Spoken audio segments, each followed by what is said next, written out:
Vivek Ramaswamy may have stolen most of the headlines last week at the first Republican debate, but one story that got swept under the rug was Oliver Anthony's response to Fox News using his hit song Men North of Richmond during the broadcast. We'll be discussing that response, the song itself, and what we on the left can learn from this whole story here on the left wing. I'm John Cooper from Counterpoint Politics, joined by my co-host Dr. Erica from Cocktails and Capitalism, TJ Whitehead from Powers Taken Not Given, and our first-time guest, Craig from Voices from the Left podcast. Let's get to it. So I doubt that Men North of Richmond needs much introduction. That song has been all over the place. It's been on number one on the charts for the last 2 weeks. The singer Oliver Anthony basically became a household name overnight when it became viral after mostly conservative pundits started sharing it on social media. Obviously, that then sparked criticism from the left, and leftists started criticizing many of the song's lyrics, especially about welfare recipients, and speculating that Anthony might be an industry plant. And if that whole story there sounds familiar, it's probably because we discussed basically the same story about a month ago when we talked about Jason Aldean's Try That in a Small Town. Basically, the same exact thing happened.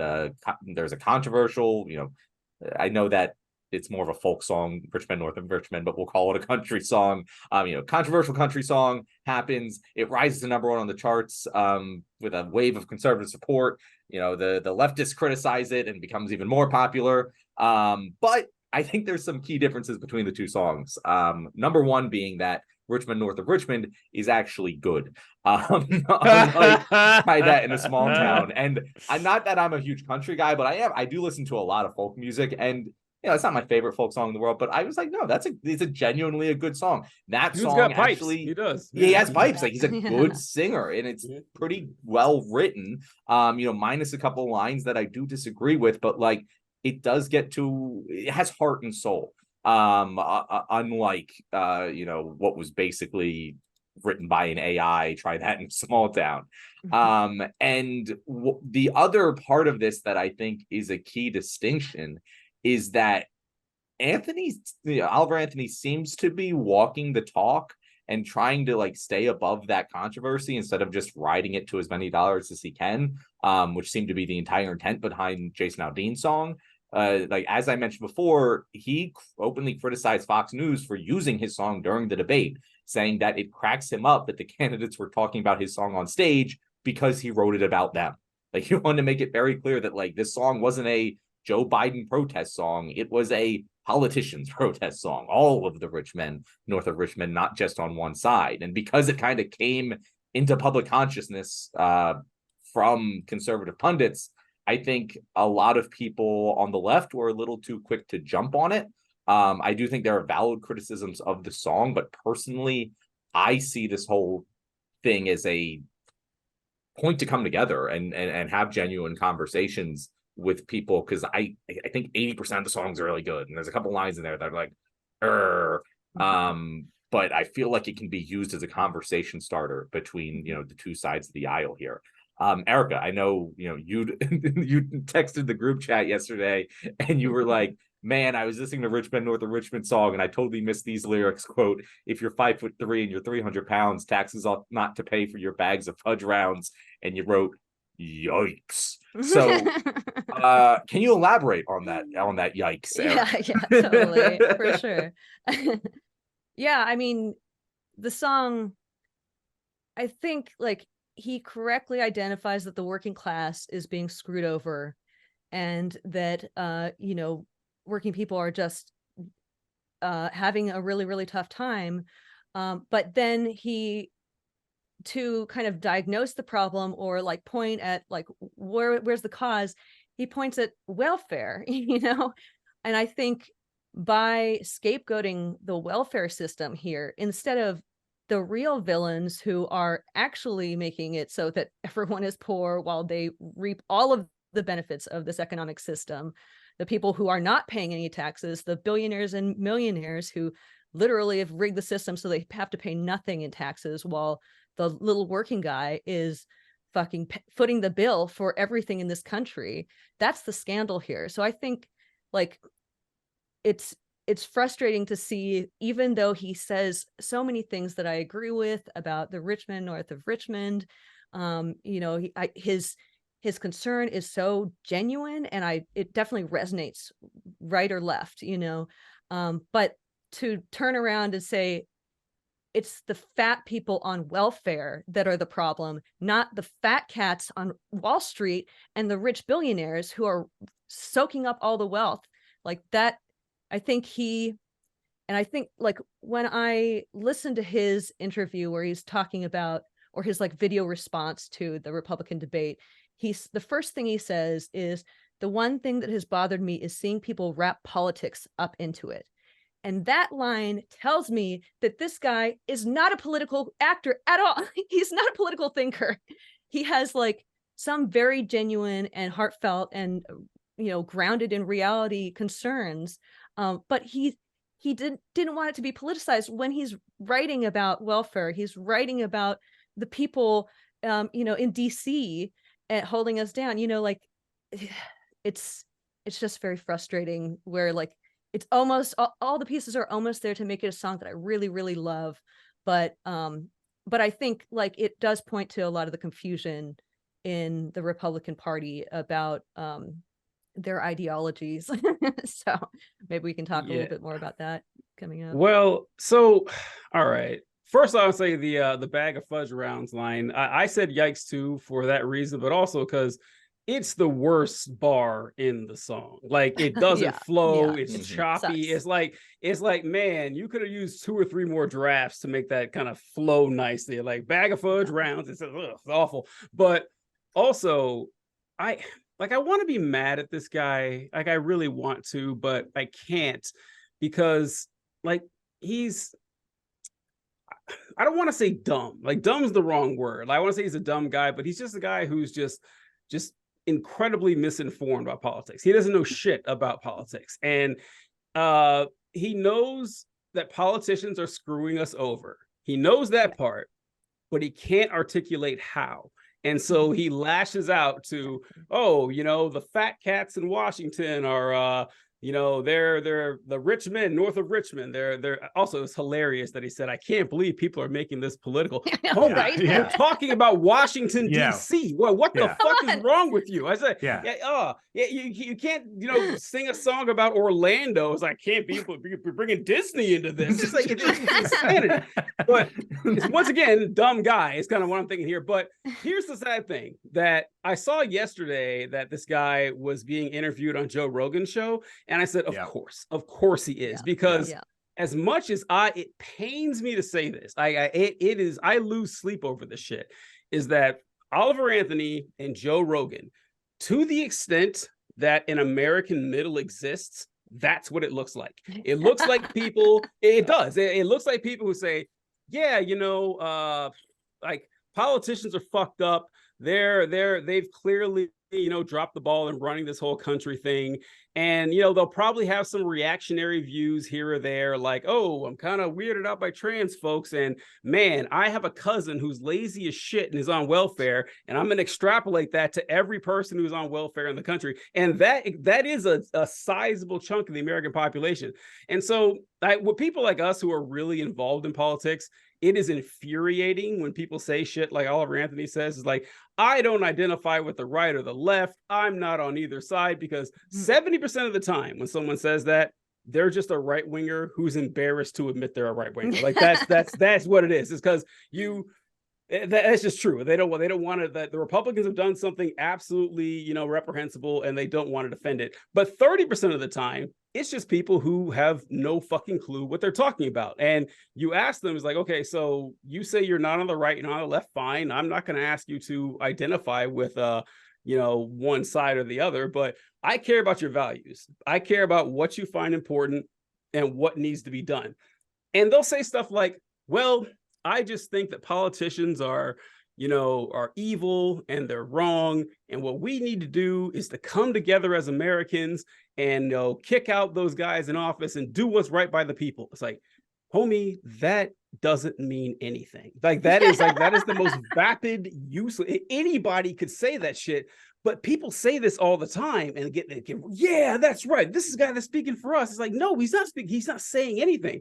And then when you dig a little bit deeper, a lot of times the reviews, start to get kind of reactionary and weird. Like, like this Oliver Anthony guy, I remember they were talking about, hey, what's up with you shitting on, people on welfare just because they're overweight? And his answer was, listen, I'm just saying that I saw this article about people on welfare and how the food that they're eating is unhealthy, and the government isn't doing enough to make sure that they have a proper food supply. Buddy, that is not what you said. Like, that is not what you said at all. No. Like, don't be a coward. Stand behind your shitty lyric. And it's just very annoying that he's cowering behind the oh, I'm not political thing, which fine, you clearly aren't, but you can't write a song about Washington, D.C. and then just like, oh my God, I can't believe people are talking about politics. It's very annoying. Right, what do you think?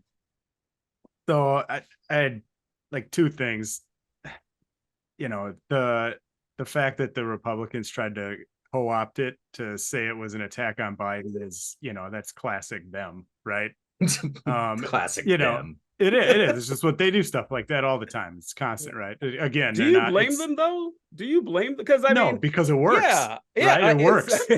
Yeah, it works for them. 100% works for them. It's always about the out groups with them, right? Yeah.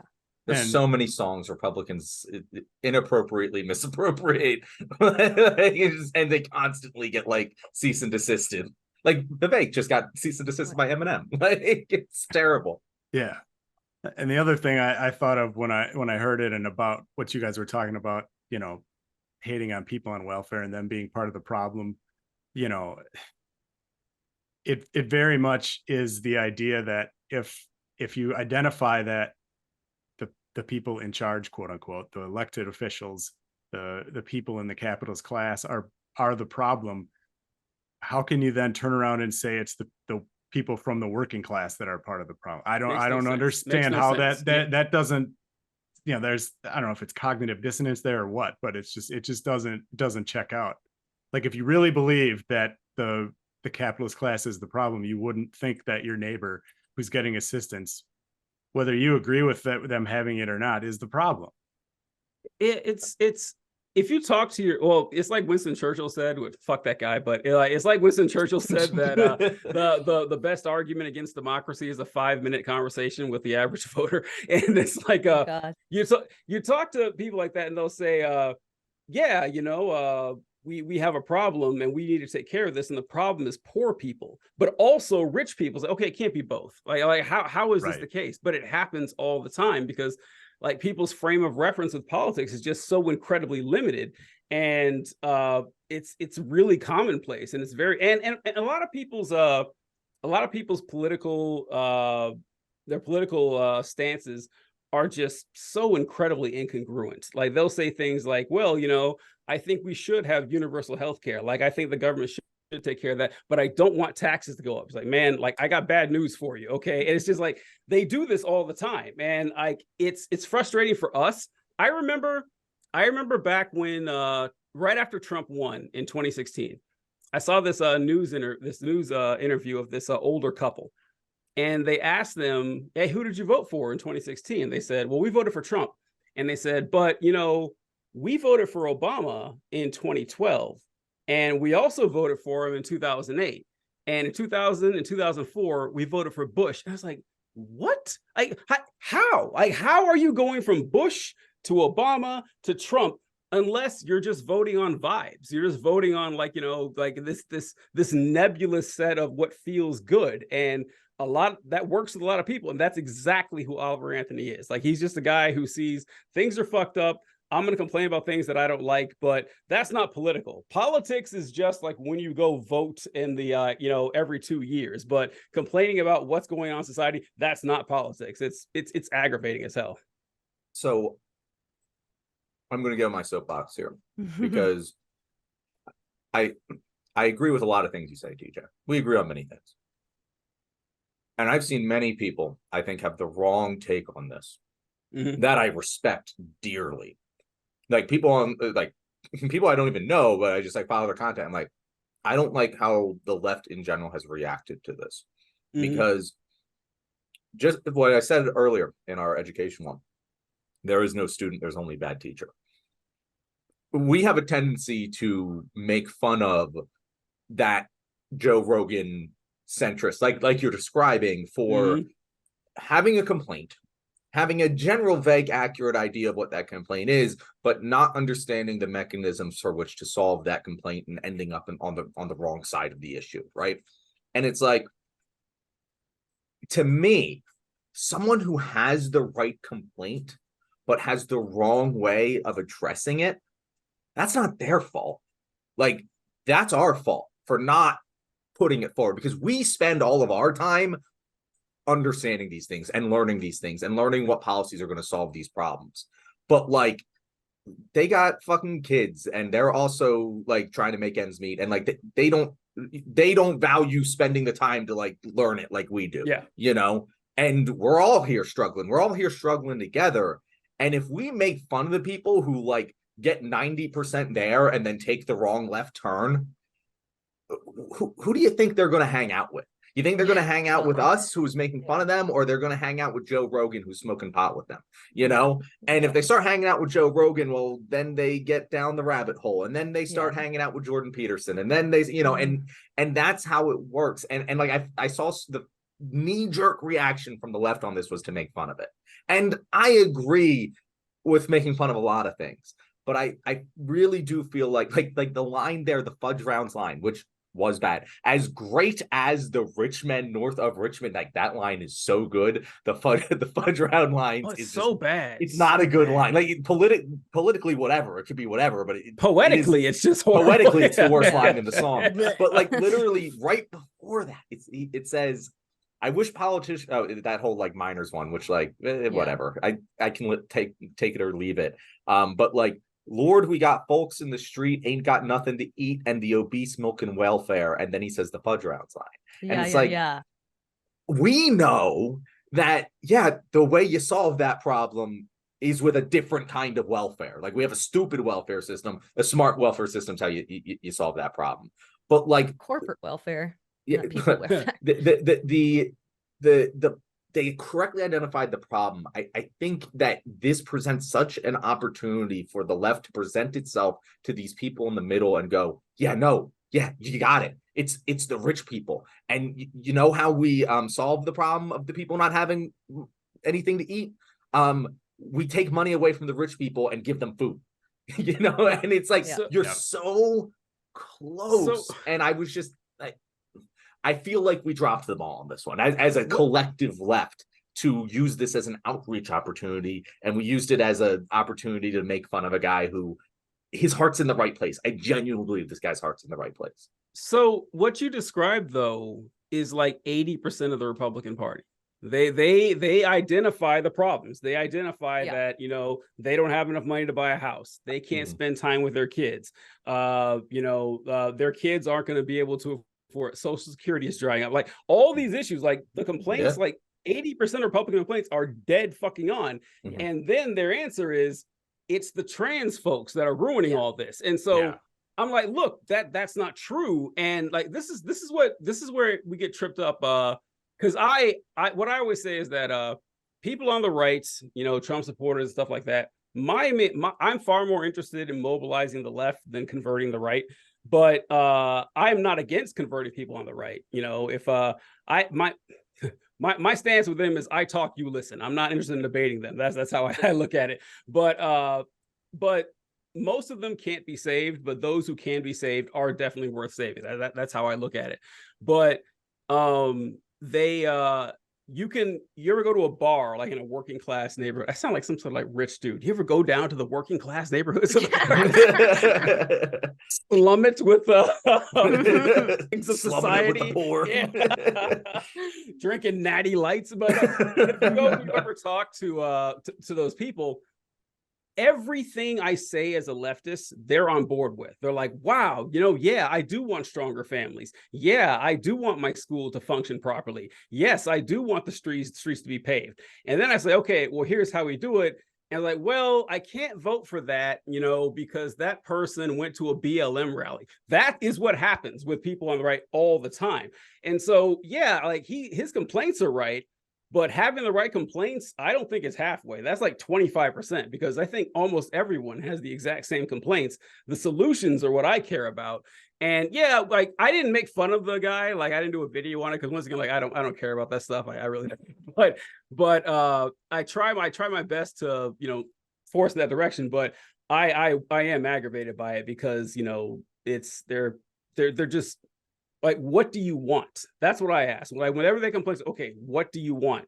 And it's always something incredibly reactionary. Like, all right, sorry, not interested. I mean, I think that it's really important, and kind of in line with what you're saying, John, that leftists try to do a better job of not alienating folks that are slightly to the right of them, slightly to the center. That is something that, like, that's why I don't talk a lot of shit on liberals, unlike a lot of leftists. They're just like, ha, like all of their memes are about like fucking liberals and how stupid they are and everything. When literally liberals are the ones that we can be the most reachable people to bring into our fucking you know, understandings of the world and of capitalism and the problems in this world. So like it doesn't help to alienate folks. I do think that like there is a lot of good out of the fact that there were some problems that are kind of universal that were identified here that right and left can kind of start thinking about together.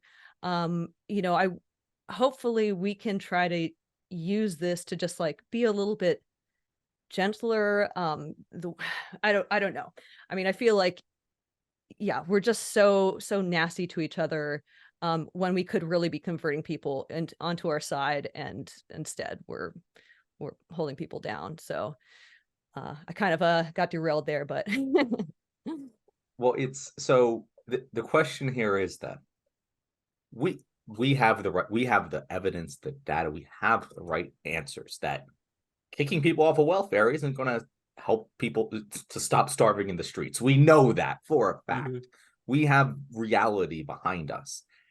And TJ, you're saying that, you know, 80% of Republicans, they identify those issues and they just have the wrong solutions. Mm-hmm. To me, that means we're doing a shitty fucking job of winning the argument. Like we're doing something wrong if that's the result, you know. Like and I do think, like, if I was a more significant figure on the left, I'd be reaching the fuck out to Oliver Anthony and being like, hey, let's do whatever the fuck you want to talk about. I'll talk about it with you. It doesn't have to be XYZ, whatever it is. But like people like that like, I think Joe Rogan is the same exact thing. Like, I'm glad you brought him up because I genuinely feel like, and I think I've said this before, like before the whole like COVID thing and he went anti-vax and stuff, Joe Rogan was saying a lot of leftist shit to a lot of right-wing people and getting them to agree with it. And like, it's those people like that I feel like there's so many knee-jerk reactions to immediately because it's the aesthetics. It's not the politics. It's not the solutions. That guy's aesthetics screamed right-wing. And the right-wing conservatives heard the fudge rounds dog whistle and went, he's one of us, and we're going to run with it, and this is going to feed our base. And the base loved it, and he was like, he genuinely didn't realize the fudge rounds thing was a dog whistle. He genuinely, like, didn't get that. I just, like, how? I don't get it. I just don't get it. I literally listened to, like, most of his, like, songs, like, in preparing for this. Not, like, seriously taking a academic look at the lyrics, but, like, he does just kind of say things that don't always line up. Like, that's just, he's not a perfect, like, he's a random dude who's putting shit on the internet that randomly became a massive sensation. Because he hit a chord. Like, he wasn't prepared for this. And to judge, you know, what he's doing as if he's a Jason Aldean who has millions of dollars. No, absolutely, you know, not. Yeah. And that song was, we've discussed it. But, like, to me, I just feel like, I think that the left, they say, oh, you know, they correctly identify that there's a lot of common issues. They correctly identify that, you know, the Republicans are winning these guys over. But then I feel like the next step we need to take is go, okay, well, that's our fault. Even if it isn't our fault, we need to treat it like it's our fault and figure out how to fix the problem. Well, I'm sorry, Craig, I jumped in. I was this real quick that yes, I think that most leftists don't realize how incredibly off-putting their language and demeanor is. They really don't. Because a lot of things is like, in order to become a leftist, there's so much you need to learn. Like, and so if you just go through the American education system, you will come out a conservative. Like without any, political leanings, you will be fairly right wing, center right at best. And, learning about class consciousness and about anything with socialism, like any like intersectionality, what racism means academically versus what it means colloquially, like you will never learn that without years of study. So our language is like necessarily academic, and you lose people. And one thing I like to try to do is stay away from that. Like make the language as palatable as possible. Like there's some things that I don't say. Like, for example, like I don't make the I've seen so many arguments where people talk about white people can't be racist. And I get it. I know what racism means in a textbook. I fucking understand. But your average person hears racism, they are not thinking power structures. They're thinking prejudice. So when you come off the gate and say white people can't be racist, they're like, that's ridiculous. Of course, or black people can't be racist. Like, of course, that's ridiculous. Like, don't do it. Just meet people where they are and speak to them in a language that they understand. And yeah, you'll feel like you're talking down to them, because you are. But I mean, it's just like you have to do it to make it work. And lefties are. And since all of us have gone through this crucible to like sharpen our skills and our knowledge or whatever, we're eternal losers. I always say, like, of the left, like, ever since Marx, we get our asses kicked all the time. Like our wildest dreams, we get a 10% victory. So we need to find victory somewhere. So we get it in like fighting other leftists. We need to prove who's the smartest one. And I hate that. Like, I hate that.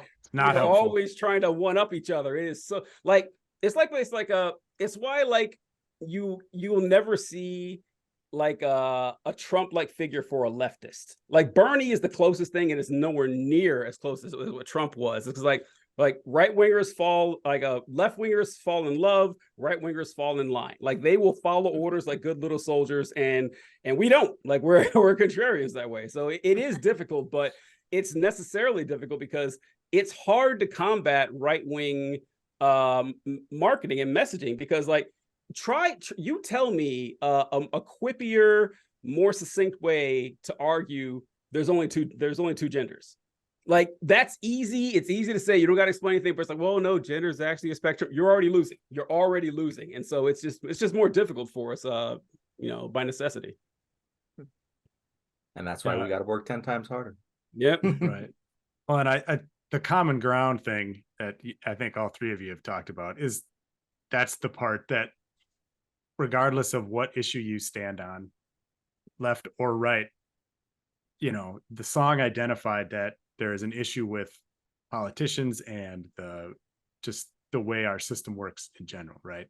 So trying to find that common ground without making fun of a person who might think differently than you on all these other issues, but on this one thing you have common ground on, it's really hard. Like you said, TJ, it's hard to understand and how to have that like ability to talk to someone on a baseline level without spouting textbook facts and stuff that maybe they just didn't learn because either it wasn't part of their upbringing or whatever the case is. I don't have a solution for it. I'm just kind of like saying, look, yeah, I agree with you guys about that. And it's like you just have to talk to people, and you're never going to win over everybody. Right. But if a lot of times too, I think it's, hey, I'm, a person's rights are being violated one way. The person standing next to you, their rights are also being violated, but in a different way. Chances are they're being violated by the same person or the same company, right? Or the same, political structure or whatever it is. So it's like, okay, we have these things happening to us. Let's figure out, don't say mine's more important than yours. We're equal in this, that we're both having our rights violated. Let's figure out how to get that changed. Yeah. And I want to clarify that, like, to the most of the people in our audience, go ahead and make fun of them all you fucking want with your buddies, with your friends, like on Twitter. You want to do that, it's fine. I'm more so talking about the left influencers, pundits, politicians. I think that's who dropped the ball on this, because there's plenty of fucking make fun of everyone. I make fun of everyone. We make fun of each other. Like it doesn't really matter. It's the people with a voice, the people with a platform, I felt like dropped the ball in this one. But yeah, of course, make fun of everyone all the time. Laugh as much as possible in this life. Make fun of everyone all the time. What a motto. Life sucks. At least laugh about it.